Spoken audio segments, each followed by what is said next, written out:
canal del Centro de Estudiantes de Estudios Internacionales de la UCB. Mi nombre es Mariana González y yo soy preparadora de Historia de Relaciones Internacionales 1 en la escuela. El día de hoy les vamos a explicar un poco sobre las categorías de análisis que se utilizan en la materia, porque generalmente estas suelen dar un cambio completamente a lo que uno viene viendo en la carrera, ¿okay? Estas categorías sirven para facilitar el análisis al momento de explicar una situación o momento dado. Se estudia a través de todo el periodo histórico desde el descubrimiento de América y la caída del Imperio de Occidente hasta el siglo XXI, específicamente la caída de las Torres Gemelas. ¿Okay? ¿Qué vamos a ver con estas categorías? Bueno, primero vamos a nombrarlas. Tenemos lo que es las coyunturas macro, las coyunturas micro o específicas, las fuerzas profundas. Okay. Las fuerzas profundas, factores pueden ser tanto claves como determinantes por el momento. También tenemos lo que son las fisuras, los virajes, el tejido diplomático, la correlación de fuerzas y el equilibrio de poder. Por último tendríamos el status quo, que sería el estado de cosas al final de una coyuntura. ¿Okay? Estas coyunturas ustedes las van a tener que trabajar a través de unos ejercicios de ubicación y reconocimiento a través de una cita textual de un libro. ¿Qué pasa? Al momento de tú leer la cita, tienes que identificar primero el momento. El momento sería la coyuntura macro. Entonces tenemos que la coyuntura macro sería la simple identificación del momento histórico. Por ejemplo, la guerra de los 30 años. La guerra de los 30 años sería tu coyuntura macro, en un periodo específico. ¿Okay? A raíz de esa coyuntura, tú vas a definir lo que es la coyuntura micro, que sería el momento específico de esa coyuntura macro que se describe en el párrafo o cita textual del libro.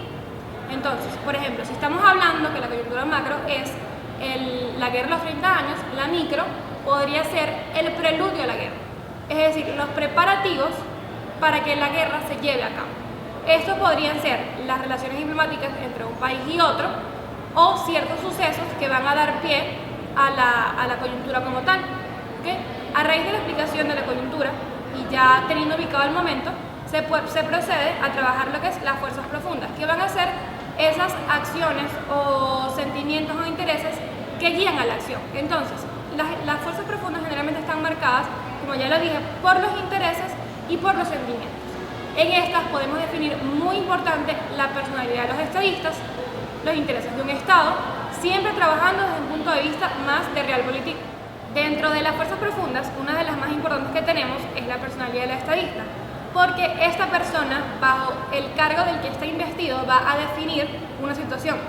Tenemos varios ejemplos, como son la personalidad del cardenal Richelieu o la personalidad del rey Federico Guillermo de Prusia, que van a ser personas muy determinantes en sus épocas históricas, porque ellos van a ser los que van a llevar a sus estados a una forma de comportamiento.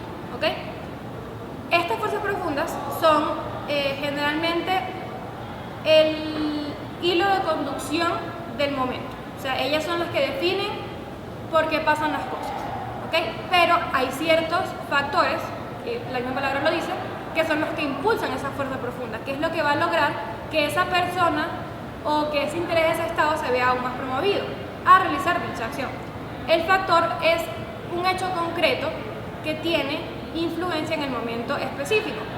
Por ejemplo, el ataque de las tropas francesas al ejército alemán. Eso es un factor, porque va a generar que el otro estado reaccione. ¿Okay? Dentro de los factores podemos tener dos, que son los factores claves y los factores determinantes. Esto válido únicamente para Historia 1.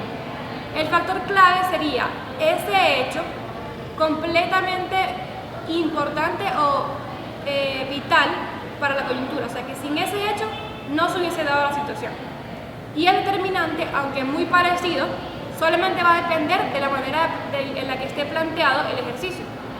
¿Okay? Los factores generalmente son, como ya le dije, el hecho, la fuerza profunda, la razón.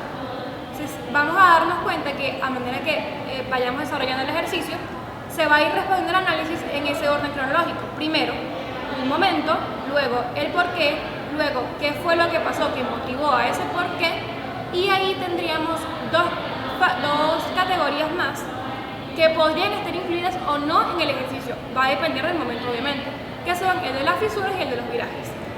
El de las fisuras generalmente se presenta cuando un Estado decide actuar de una manera, pero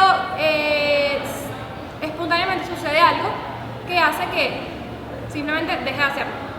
Pero eso va a causar una reacción en el Estado con el que él estaba realizando las acciones.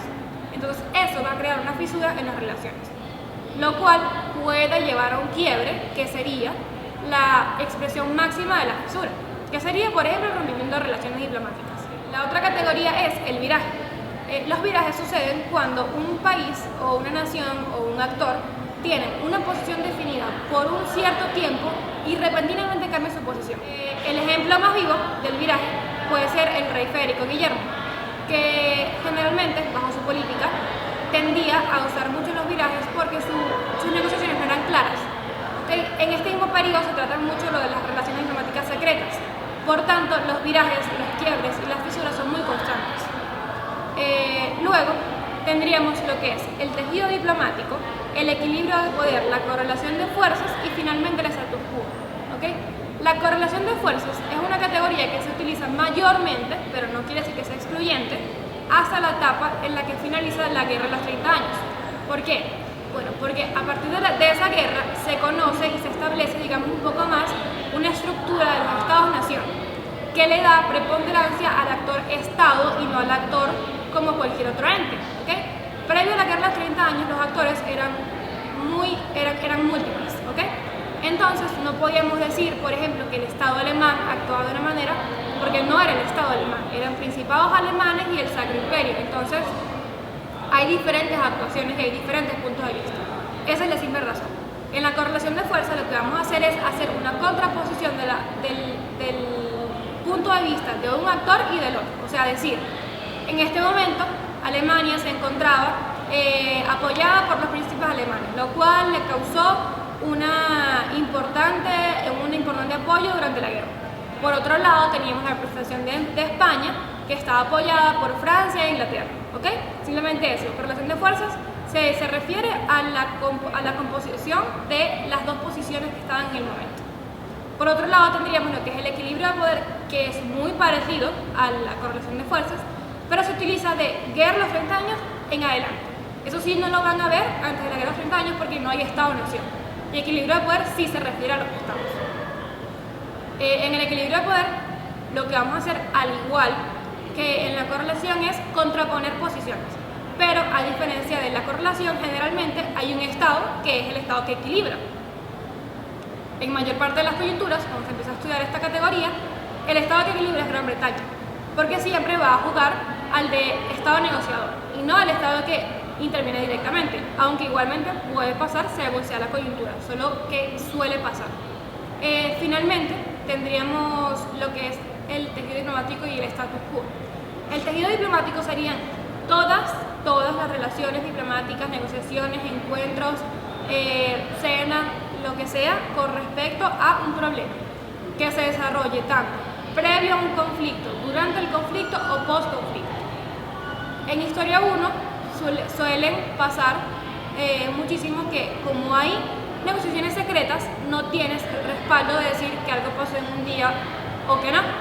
Pero de igual manera se puede mencionar que hubo una relación o una negociación secreta entre Francia y España por el posicionamiento de los alemanes, por ejemplo. Se puede decir porque en los libros está. Pero ¿qué pasa? En el tejido diplomático lo que vamos a hacer es colocar todos los tratados, encuentros, reuniones que se hayan desenvuelto dentro del momento específico que definimos en la coyuntura anteriormente en el ejercicio. ¿Okay? Simplemente eso. Nombrar, por ejemplo, reunión de Ryswick en la que se acordó X cosa. Reunión del rey de Francia con el rey de Alemania para acordar la neutralidad bélica, por ejemplo.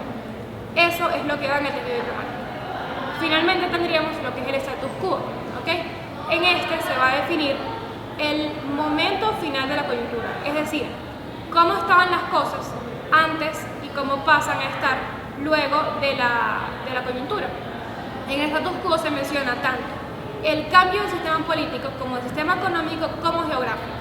El geográfico es el que suele tener mucho más hincapié porque es el que más cambia, sobre todo en la Europa del siglo XVII y XVIII, porque es un intercambio constante de territorios y peleas por engrandecer sus posesiones. Entonces, el territorial va a ser de los más grandes, pero no el más importante ni el determinante.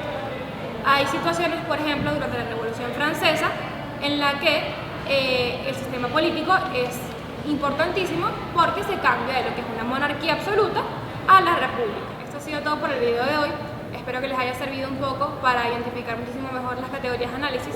Les recuerdo que esto es una herramienta para poder abordar un poco mejor las lecturas, que como bien tenemos conocimientos a lo que no estamos acostumbrados, pero que en la explicación y el ahondamiento en las categorías y la práctica constante es lo que van a hacer que nosotros cada día podamos entender un poquito más sobre cómo identificarlas y cómo llevarlas a la práctica. Que al final el objetivo de esto es poder llegar a analizar un problema de manera sistemática y con cierto orden, que es lo que se logra con las categorías.